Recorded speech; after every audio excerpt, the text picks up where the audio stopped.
오늘 설교 본문 말씀은 요한일서 4장 7절에서 13절입니다. 사랑하는 자들아, 우리가 서로 사랑하자.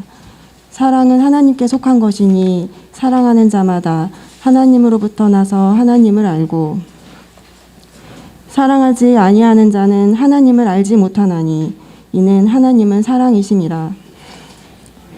하나님의 사랑이 우리에게 이렇게 나타난 바 되었으니 하나님이 자기의 독생자를 세상에 보내심은 그로 말미암아 우리를 살리려 하심이라.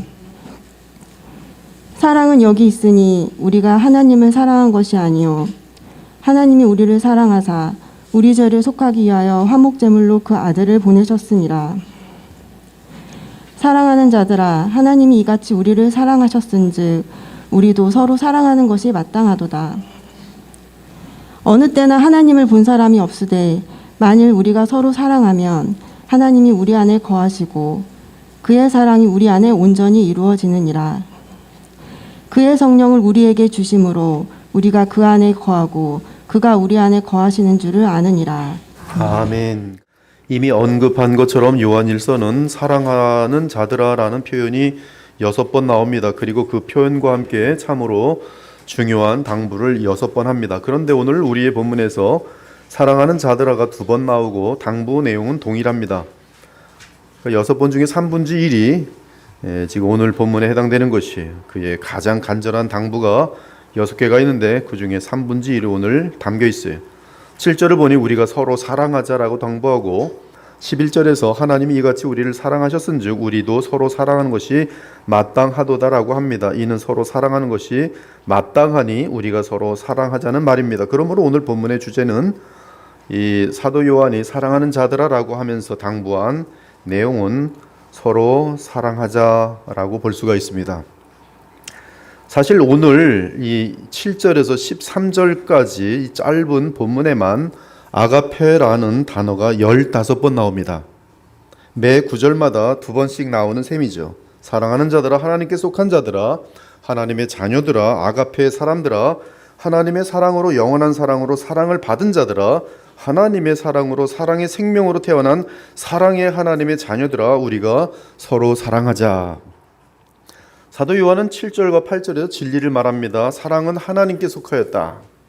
사랑하는 자는 하나님으로부터 태어난 상태에 있다. 그러므로 하나님을 안다. 여기서 말하는 사랑은 전부 하나님께 속한 아가페 사랑을 말합니다. 그런데 그 아가페 사랑을 하는 상태에 있는 자들은 상태로 되어 있어요. 그 아가페 사랑을 하는 상태에 있는 자들은 하나님으로부터 태어난 상태에 있는 자들이다.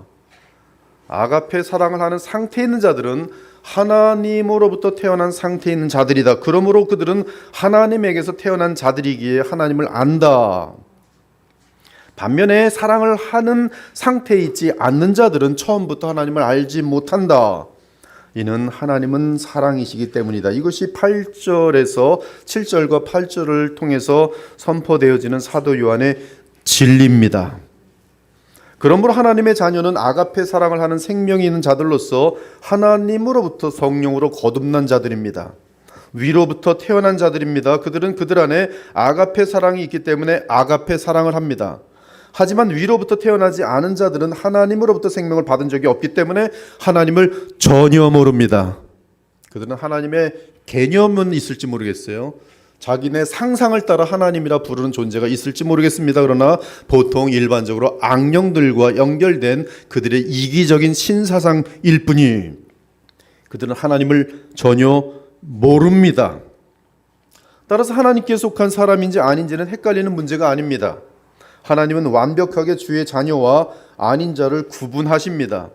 우리 자신도 아가페를 하는 하나님의 생명이 자기 안에 있는 자는 그 사실을 압니다.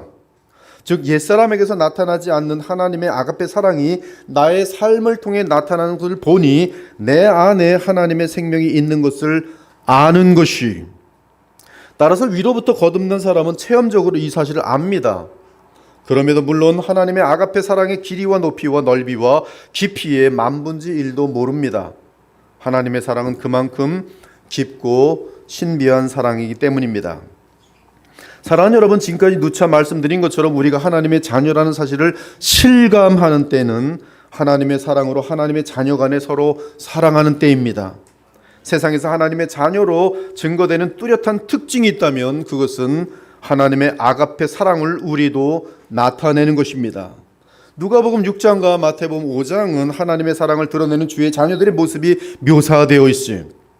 그 묘사는 이 땅에 사는 하나님의 자녀들에게 주께서 기대하는 모습이기도 합니다. 그 모습은 우리의 삶에서 하나님의 사랑이 나타나는 것이, 행동으로 나타나는 것이, 너희가 만일 너희를 사랑하는 자만을 사랑하면 칭찬받을 것이 무엇이냐? 죄인들도 사랑하는 자를 사랑하느니라.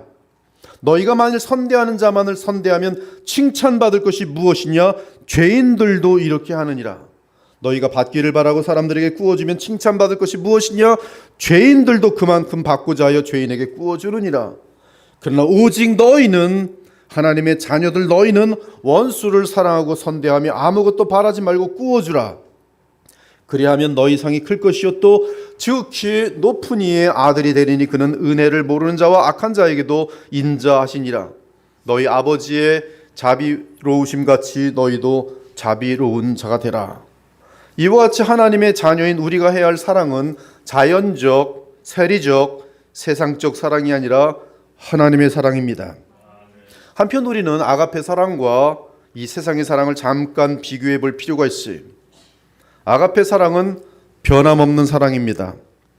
그것은 나의 옛사람을 십자가에 죽이며 믿음으로 새 사람으로 살아갈 때 나타나는 훈련된 사랑이, 이 사랑은 진리 안에 있는 사랑이고 하나님과 언약 관계에 있는 언약적 사랑입니다. 이 땅에서 아담으로부터 물려받은 옛사람을 가지고 사는 동안 신자는 반드시 자신을 부인하고 십자가에 죽일 때만이 이 사랑이 나타날 수 있어요. 따라서 이 사랑은 자기를 부인하는 희생적, 의지적 사랑입니다. 이렇게 나타난 사랑은 성령의 열매로 드러납니다. 이에 성령의 열매는 9가지 열매지만 그 뿌리는 아가페 사랑이기에 하나님의 사랑이 나타내는 9가지의 다양한 성품이라고 말할 수 있어요. 반면에 세상적 사랑은 사랑이라기보다는 간교하게 속이고 속는 육체적 정욕과 안목의 정욕과 이생의 자랑이 간교한 위선의 가면을 쓴 거짓 사랑입니다. 그것은 변화가 심해요. 그런 사랑은 순간적이며 기분 및 감정에 의존하며 조건적입니다. 그 거짓 사랑의 뿌리를 추적해보면 놀랍게도 이기적인 옛사람만 있을 뿐이 자기 자랑이 있습니다. 자기 영광이 있어요.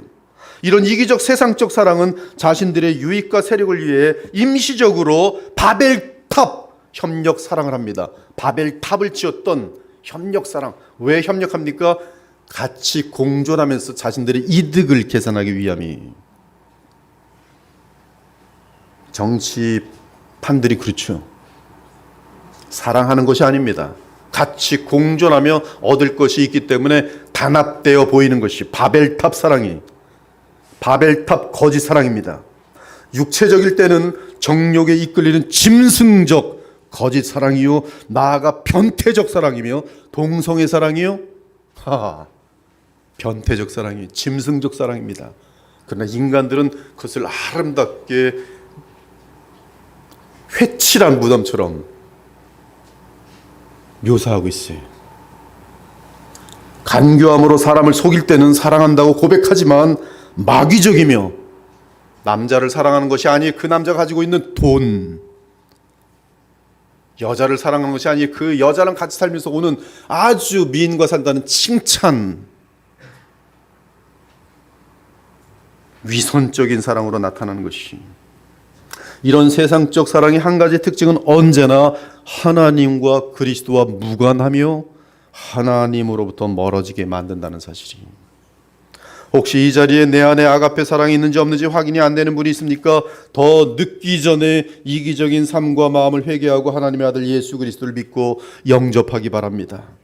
주 하나님께서 죄사함과 함께 그리스도의 생명을 주실 것입니다. 그러면 그 생명을 은혜로 받은 후에 철저하게 주 예수님을 왕으로 모시고 주의 말씀을 순종하려고 노력해 보기 바랍니다. 그러면서 자기를 부인하며 성령의 도우심을 구한다면 우리 안에 들어온 그리스도의 아가페 생명이 아가페 삶을 여러분을 통해 나타낼 것이. 그러면 하나님께만 속해 있던 아가페 사랑은 어떻게 사람들 안으로 들어올 수 있게 되었습니까? 즉 하나님의 사랑이 우리 안에 어떻게 아가페 사랑을 하는 생명을 넣을 수 있습니까?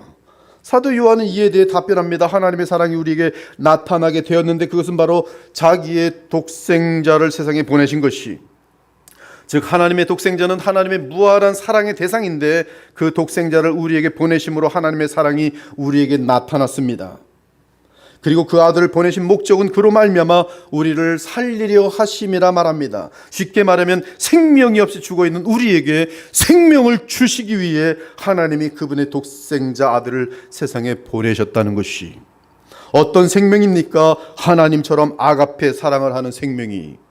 어떻게 그 생명이 우리 죄인들에게 임할 수 있습니까? 아들을 믿는 자에게 성령으로 거듭나게 하심으로 그 생명이 임합니다. 이후로 하나님의 자녀는 하나님의 생명을 가진 자들이니 아가페 사랑을 할 수 있는 것이. 한편 9절에 보내심은 헬라어로 아페스탈켈인데 완료형으로 되어 있어요. 즉 과거에 그리스도께서 성육신하신 사건인데 그 효력이 지속적으로 나타남을 말합니다.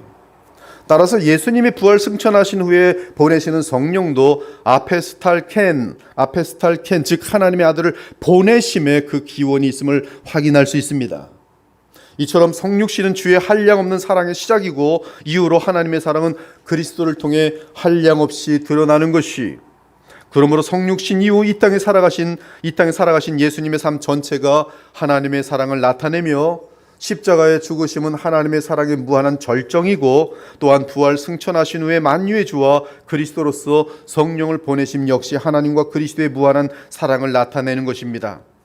그리고 앞으로 예수님의 재림도 자기의 백성을 향한 무한한 주의 사랑의 표현이고, 그 후 주의 성도가 그리스도와 함께 하늘의 공중 혼인잔치를 마치고 새하늘과 새 땅에 들어가 하나님과 연합하여 영원히 사는 것 역시 창조주 하나님의 무한한 사랑의 표현인 것이, 이로보건대 사랑 그 자체이신 하나님은 그분의 영원한 사랑의 표현을 역사 가운데 성육신으로 나타내심으로 주의 사랑을 우리에게 증거하시는 바탕이 되게 하신 것이, 이것이 사랑입니다.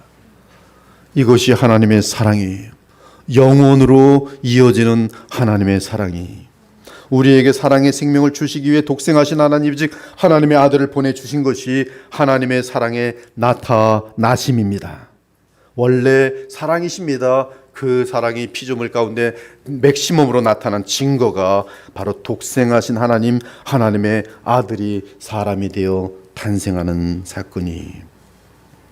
그래서 독생하신 하나님 우리에게 생명을 주시는 수단이 되기 위해 사람이 되었습니다. 그리고 하나님의 율법 아래 저주 가운데 있었고 완전히 영적으로 죽은 상태에 있는 우리를 살리시기 위해 무엇보다 십자가의 대속의 죽음을 통해 우리에게 죄사함을 마련해 주셨어요. 이에 하나님은 우리를 사랑하사 사람이 되신 하나님의 아들 예수 그리스도를 영원한 화목 제물로 삼으셨던 것입니다.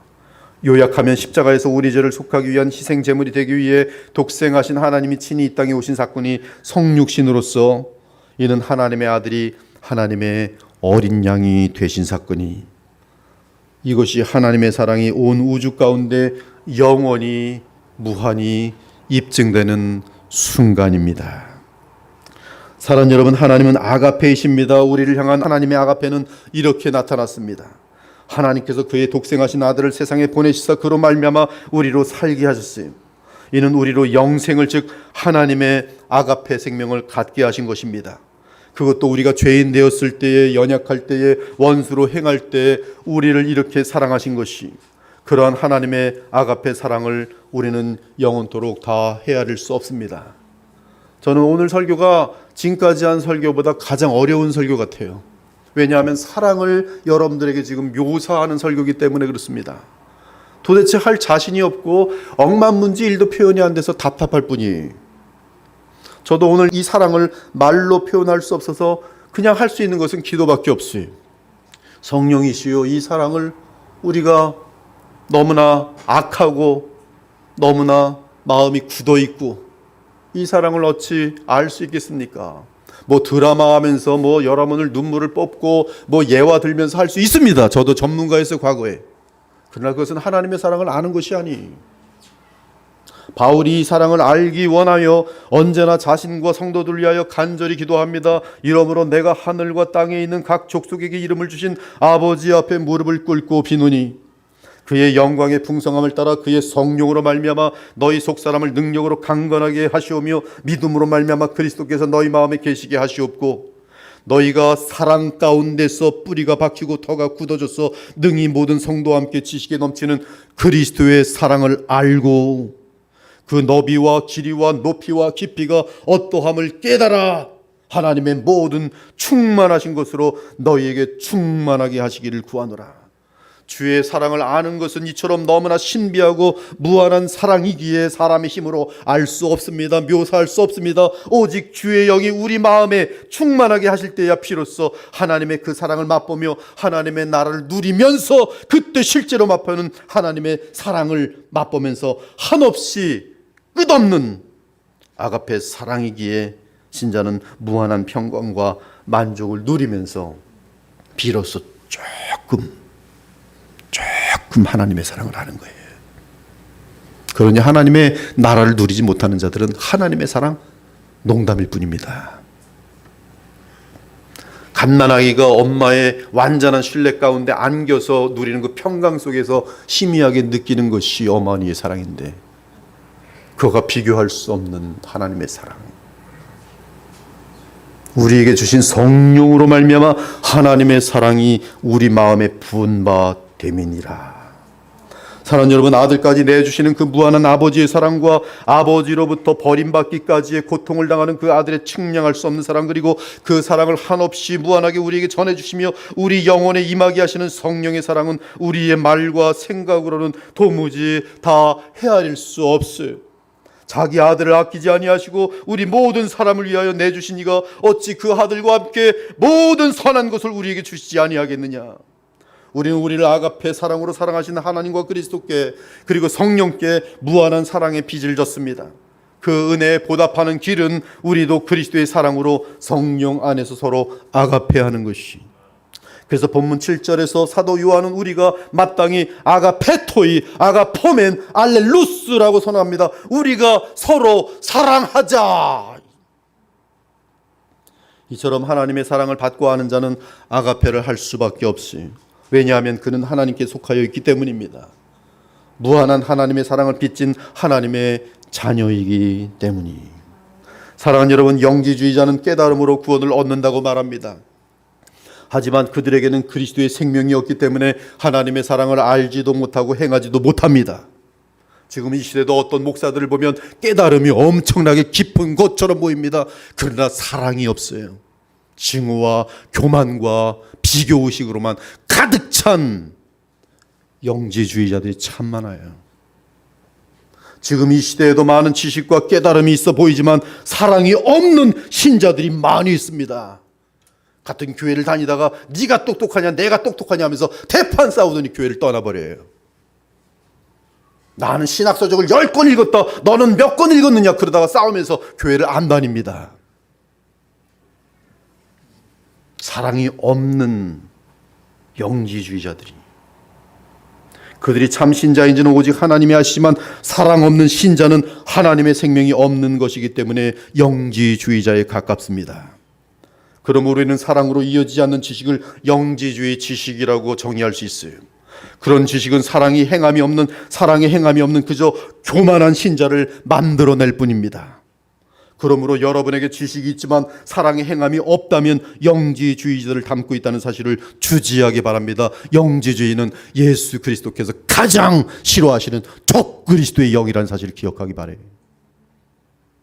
제가 보기에는 많은 신학자들 중에 이러한 사랑 없는 영지주의자들이 상당히 많고, 우리 누구에게나 자칫 교만에 빠진다면 곧바로 이러한 사랑 없는 영지주의 신학자들로 달려가게 돼 있어요. 지식은 교만하게 하며 사랑은 교회의 덕을 세우느니라.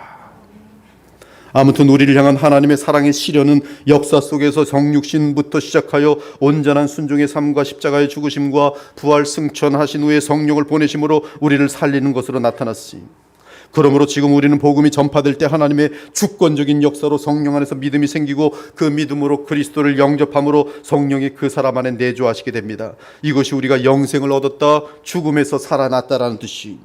이에 사도 요한은 한 가지 사실을 분명하게 알려줍니다. 그것은 사랑의 기원이 사람에게는 없고 오직 하나님께만 있다는 사실이. 그러므로 내가 구원을 받을 자격이 있다고 말하거나 내가 하나님을 선택했다고 생각하는 것은 지독한 교만이며 어리석은 생각이. 이에 사도 요한은 사랑은 여기 있으니 우리가 하나님을 사랑한 것이 아니요 하나님이 우리를 사랑하셨도다라고 말합니다. 그리고 그 사랑은 이미 언급한 것처럼 우리 죄를 속하기 위하여 화목제물로 그 아들을 보내신 역사적인 사실에서 확증됩니다. 그런데 중요한 것은 화목제물은 이미 우리가 요한일서 2장 2절에서도 다루었던 내용인데요, 그 용어는 하나님의 어린 양과 맞물립니다. 그는 우리 죄를 위한 화목제물이니 우리만 위할 뿐 아니요 온 세상의 죄를 위함이라. 세례 요한도 말합니다. 세상 죄를 짊어지고 가는 하나님의 어린 양이로다. 그렇습니다. 우리 그리스도는 우리의 죄를 위한 화목제물입니다. 누구든지 그리스도를 믿고 의지하면 그의 화목제물 되심으로 인하여 하나님과 화목될 수 있습니다. 그런데 죄를 속하기 위한 화목제물은 예수께서 십자가에 죽으신 과거의 사건이지만 그 효력은 계속 나타납니다. 그러므로 10절에서의 죄도 단수가 아니라 복수로 되어 있어요. 즉 오늘 우리가 짓는 자범죄들이, 이는 우리 신자들이 짓는 죄악들에 대하여 우리의 대언자이신 주 예수 그리스도께서 자신의 영원한 화목제물 되심에 근거하여 용서해 주시는 것을 말합니다. 즉 그리스도의 십자가의 속량의 효력은 부활하셔서 영원히 살아계시는 우리의 대언자이신 예수 그리스도의 대제사장적인 중보자의 역할로 인하여 신자와 하나님의 사이의 관계를 얼마든지 화목하게 만들 수 있고, 이는 우리뿐만 아니라 온 세상이 하나님과 화목하도록 할 수 있는 그런 효력을 가지고 있다는 것이, 이러한 무한한 화목의 효력을 가진 희생 제물이신 그리스도는 하늘과 땅을 통일시키는 근원입니다. 그러므로 범죄한 영혼이 살아계시는 나사렛 예수 그리스도를 의지하고 주의 보좌 앞에 나아가면 우리의 대제사장이시며 또한 영원한 희생 제물이신 하나님의 아들 그리스도 안에서 그 신자의 범죄가 완전하게 해결될 수밖에 없는 것이. 그러므로 우리가 우리 안에 있는 옛사람에게 져서 비록 범죄할지라도, 그래서 하나님과의 사귐이 서먹해지더라도 내가 내 안에 옛사람이 주의 심판을 받아 마땅하다고 인정하면서 회개하고 믿음으로 그리스도께 나오면 내가 지은 죄악들에 대해 철저하게 사함받고 깨끗함을 얻게 되는 것이, 그것이 우리 주 예수 그리스도 단번에 영원히 십자가에서 치르신 속량에 계속 진행되고 있는 효력인 것이. 누가? 부활 승천하신 예수께서 대제사장 직분으로. 아무튼 우리는 생명이 없던 자로서 죽은 자였는데 하나님이 우리를 사랑하심 때문에 살아났어요. 하나님의 생명을 얻었어요. 바울도 사도 요한의 진술과 동일한 고백을 합니다. 그는 허물과 죄로 죽었던, 과거형이 하나님 보시기에 죽은 상태입니다. 허물과 죄로 죽었던 너희를 살리셨도다. 생명을 주셨도다. 너희는 허물과 죄로 죽었던 존재들이라. 그러나 하나님이 생명을 주셔서 살리셨도다. 전에는 우리도 다 그 가운데서 우리 육체 욕심을 따라 지내며 육체와 마음이 원하는 것을 하여 다른 이들과 같이 본질상 진노의 자녀였더니 긍휼이 풍성하신 하나님 우리를 사랑하신 그 큰 사랑을 인하여 허물로 죽은 우리를 그리스도와 함께 살리셨고, 너희는 은혜로 구원을 받은 것이라 또 함께 일으키사 그리스도 예수 안에서 함께 하늘에 앉히셨도다. 그러므로 우리는 죽었던 우리의 죄를 사해 주시고 우리에게 주의 성령으로 영생을 주신 사건은 오직 하나님의 주권에 달려있다고 말할 수밖에 없어요. 어둠과 허물과 죄 가운데 죽은 자가 스스로 살아나서 하나님을 믿을 수 있다고요? 그것은 불가능한 얘기예요. 자연적인 삶 속에서도 불가능한 일이. 죽은 자가 혼자 살아나서 예수님을 믿어봐야겠다. 그러므로 나의 나됨은 오직 하나님의 은혜입니다. 그러나 내가 나된 것은 하나님의 은혜로 된 것이니 내가 모든 사도보다 더 많이 수고하였으나 내가 한 것이 아니 오직 나와 함께 하신 하나님의 은혜로라. 창세기 3장을 보면 여호와 하나님께서 범죄한 아담과 하와를 찾아오시는 장면이 묘사되어 있으니, 그들이 그날 바람이 불 때 동산에 거니시는 여호와 하나님의 소리를 듣고 아담과 그의 아내가 여호와 하나님의 낯을 피하여, 아담과 하와가 하나님 오셨네 뛰어합니까? 아니에요. 여호와 하나님이 나타나자 도망갑니다. 어떻게든지 도망가요. 안 보려고. 하나님의 얼굴을 피하여, 피하는 건 계속되는 피하는 상태. 동산 나무 사이에 숨은지라. 여호와 하나님이 아담을 부르시며 그에게 이르시되 네가 어디 있느냐? 그리고 찾아내십니다. 내가 동산에서 하나님의 소리를 듣고 내가 벗었으므로 두려워하여 숨었나이다. 하나님은 아담과 하와를 찾아다니시고 찾아다니시는 소리를 아담과 하와는 듣고 도망가고 있어요. 그것이 지금 창세기 3장 8절과 10절의 내용이. 하나님께서는 아담과 하와를 찾으시고 다니시고 아담과 하와는 그 소리가 들릴 때마다 이쪽에 소리 나면 저쪽으로 뛰고 이쪽에 소리 나면 저쪽으로 뛰면서 숨어 다니는 모습이. 이 개역개정은 동산의 거니시는 여호와 하나님의 소리라고 번역했는데 이 거니시는 히브리어로 무트할레크라고 되어 있어요. 그것은 원형 할라크의 히스바엘 분사형입니다. 분사형. 즉 하나님께서 에덴 동산의 동서남북 사방으로 계속 쉬지 않고 아담과 하와를 찾아 뛰어다니시는 모습으로 묘사되어 있어요. 그런데 아담과 하와는 그 소리가 날 때마다 도망 다니는 모습으로 묘사되어 있어요.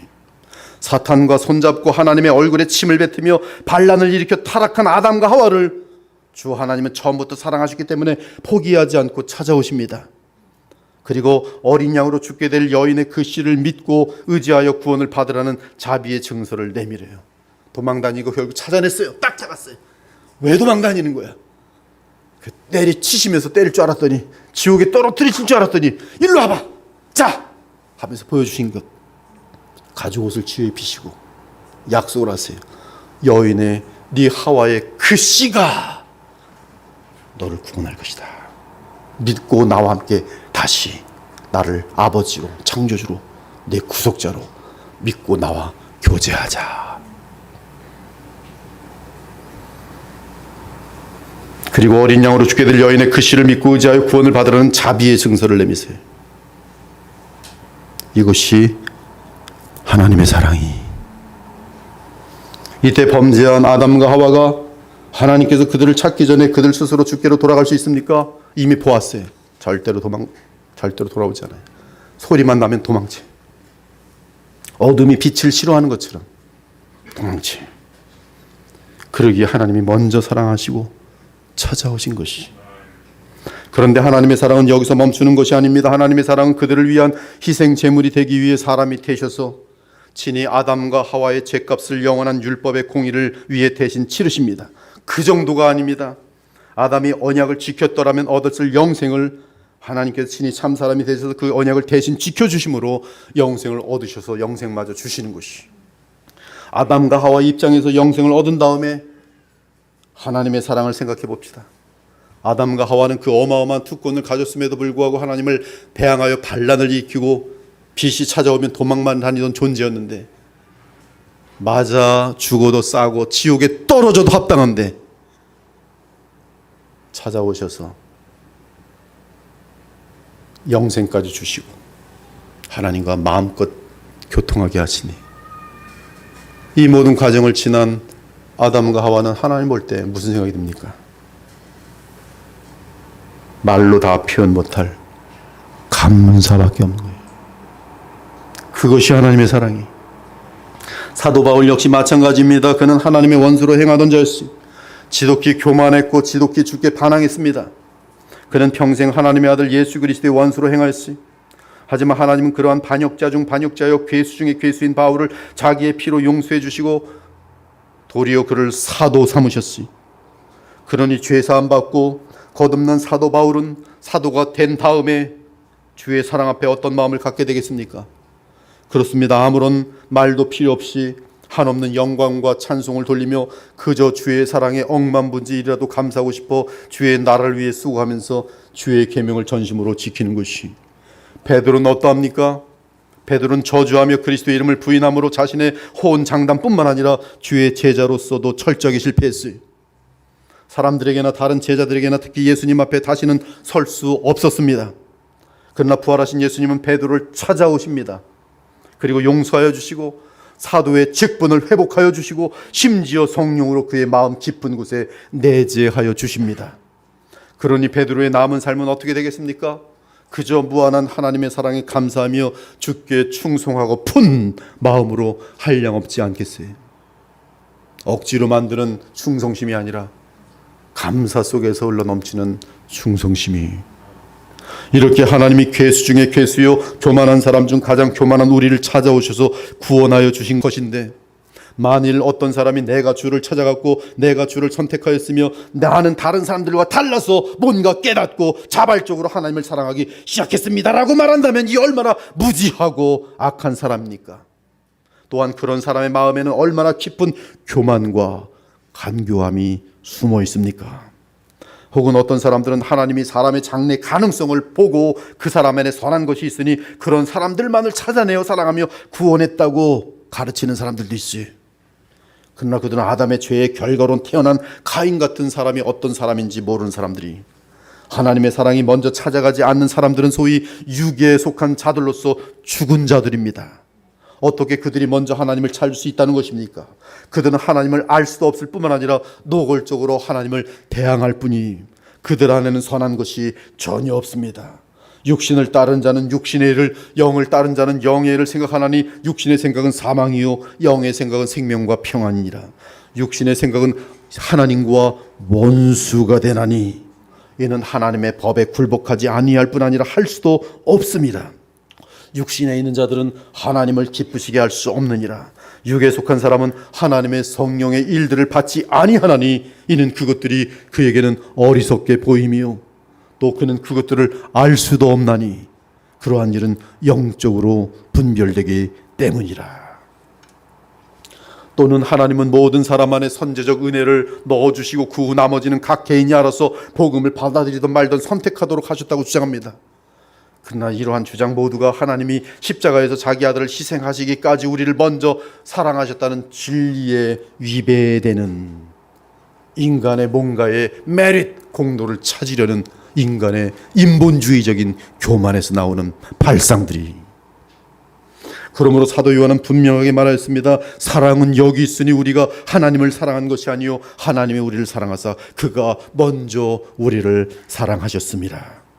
그러므로 성령으로 거듭나 구원받은 자들은 오직 은혜로 구원받았다고 고백할 것이요, 우리 주변의 불신자들을 대할 때는 내가 그들에게 복음의 메시지가 될 때 하나님께서 구원하여 주시기를 기도해야 하는 것이, 그 이유는 그들은 그들의 지정이는 완전히 망가져 있기 때문에 복음을 이해할 수도 없고 받아들일 수도 없고 또한 영적으로 죽은 상태에 있기 때문에 그들에게 하나님의 십자가의 도는 오직 그들에게 미련하게 보이기 때문입니다.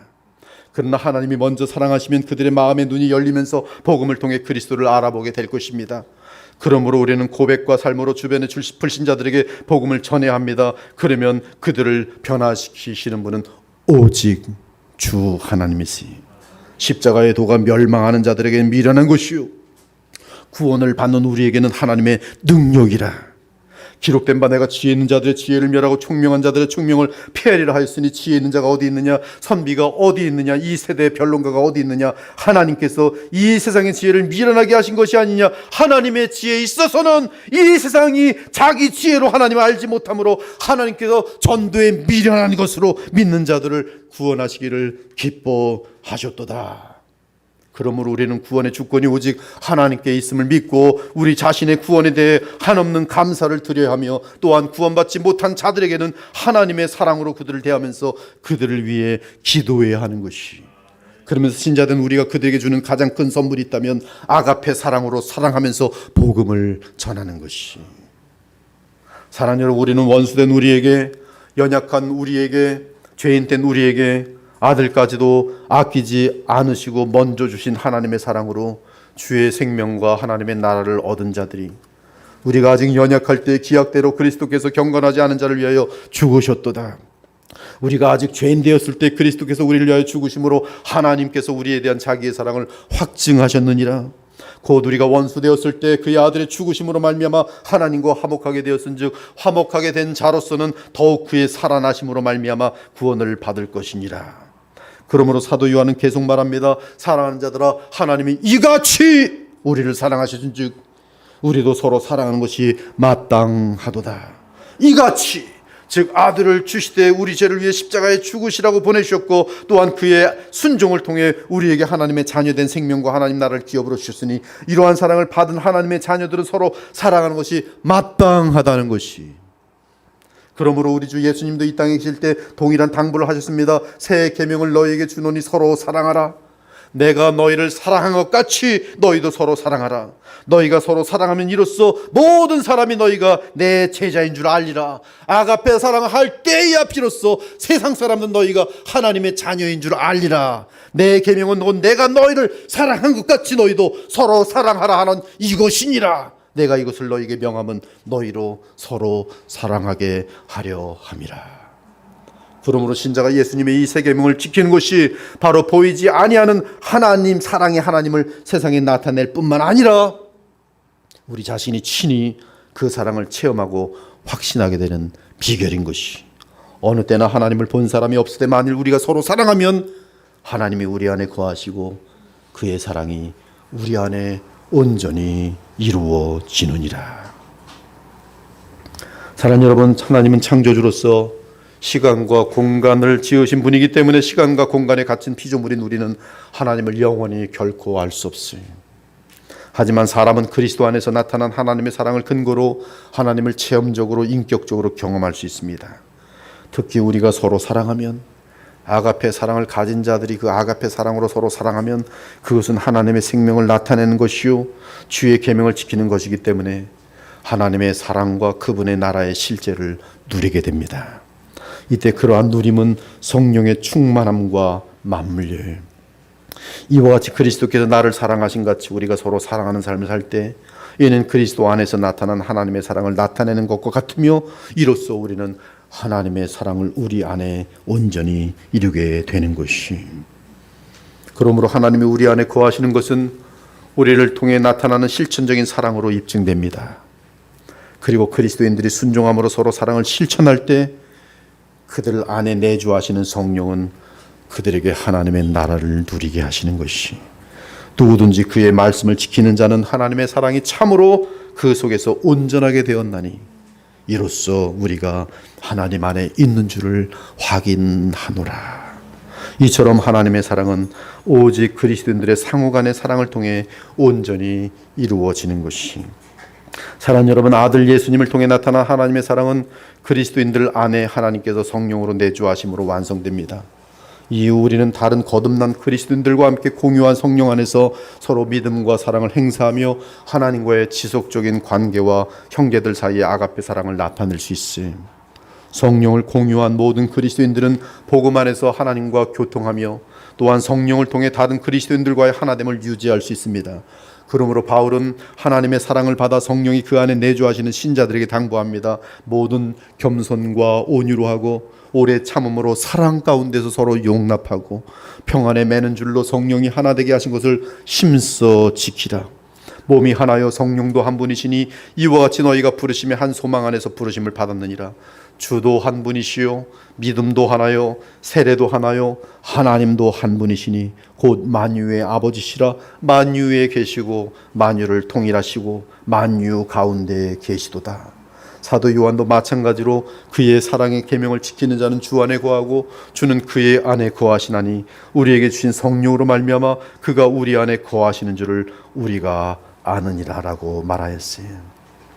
사랑하는 여러분, 아가페 사랑은 하나님께 속한 것이며 하나님으로부터 거듭난 자는 하나님의 이 아가페 사랑으로 사람을 사랑합니다.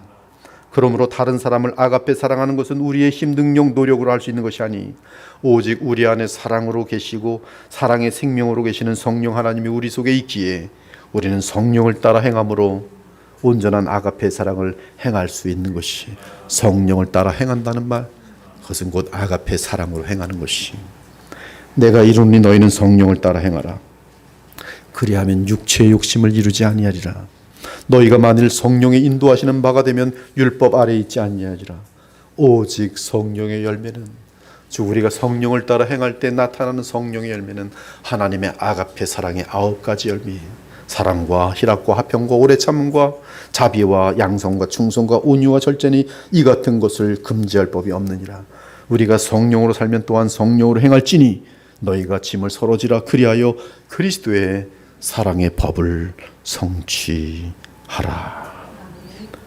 자, 만일 이 아가페 사랑이 우리 공동체에 나타나면 우리 교회가 어떤 모습이 될까요? 말하나 마나 천국이, 행복이, 하나님의 나라가 이 눈으로 보이는 교회를 통해서 실현되는 것이, 교우 간에 피차 뜨겁게 사랑할 때 그 공동체는 어떤 모습이 되겠습니까?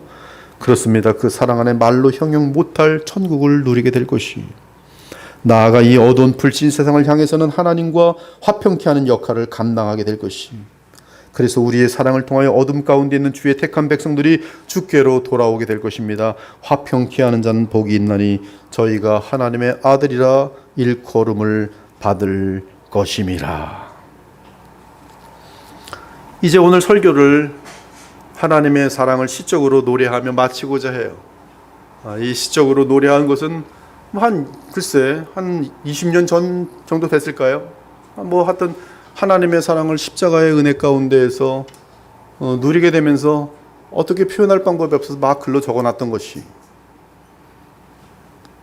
하나님은 사랑이시라. 하나님은 사랑이십니다. 망가지고 상하고 부서지고 버려진 심령이 갈급한 것이 있다면 사랑입니다. 살인과 전쟁과 기근과 탐욕과 재앙의 세상에서 필요한 것이 있다면 사랑입니다. 오직 하나님만이 사랑이십니다. 잔인한 사람들, 무정한 사람들, 배악하는 사람들, 미워하는 사람들, 이기적인 사람들 사이에서 우리의 유일한 위로가 있다면 이 세상에 사랑하는 사람이 있기 때문입니다. 오직 하나님만이 사랑이십니다. 보이지 않고 알 수도 없으신 하나님이시지만 그분의 사랑을 통하여 그분은 보이며 우리는 그분을 알게 됩니다. 그분의 사랑이 없으셨던들 우리는 영원토록 하나님을 알지 못하였을 것입니다. 우리는 우리의 어떠한 상황에서든지 하나님은 사랑이심을 믿어야 합니다. 어둠 속에서, 고통의 그림자 속에서, 삶의 낭떠러지에서, 원수의 칼 앞에서, 심지어 죽음 앞에서도 우리는 어떤 순간에도 하나님은 사랑이심을 믿어야 합니다. 우리가 하나님이 사랑이심을 기억하면 감사하게 되고 그분의 사랑을 노래하게 됩니다. 조용하고 평화롭고 부유한 때에만 하나님이 사랑이심을 기억함이 아니요, 좌절과 어려움 속에서도 하나님은 사랑이심을 기억해야 합니다. 이는 하나님은 사랑이심을 믿고 하는 것이 우리로 모든 문제를 이기게 하는 해답이기 때문입니다. 우리의 노래는 언제 나옵니까? 하나님이 사랑이심을 알 때 나옵니다. 그 노래는 우리의 영혼 깊은 곳에서 나오는 감사의 찬양입니다. 하나님은 사랑이십니다. 자유로워진 마음, 삶의 무거운 짐을 내려놓은 마음은 높이 떠오르는 산새들처럼 주를 노래합니다. 하나님은 사랑이십니다. 우리의 감정과 입술은 잠깐 있다 없어집니다. 어느새 무뎌지고 우울하고 숨이 막히고 한숨이 나옵니다. 그럴 때 기억하고 돌아가야 하는 곳, 하나님은 사랑이십니다. 오, 하나님만이 사랑이십니다. 주만이 위대한 진리요 능력이요 찬양을 받으시기에 합당하신 하나님이십니다. 그분은 사랑이십니다. 그러므로 사랑을 안다는 것은 하나님을 아는 것이요, 하나님을 완전히 아는 자가 없으니 사랑을 완전히 아는 자가 없습니다. 그러므로 그분의 사랑은 독생하신 아들을 주심으로 증거됩니다. 피조물을 향한 그분의 사랑의 실제는 당신 자신을 우리에게 주십니다. 바로 십자가의 사랑입니다. 이제 너무나 우리를 소유하시고 싶으신 질투적 사랑에서 사랑이신 하나님은 이제 아들 예수 그리스도를 통해 성령으로 우리 마음속에 계십니다.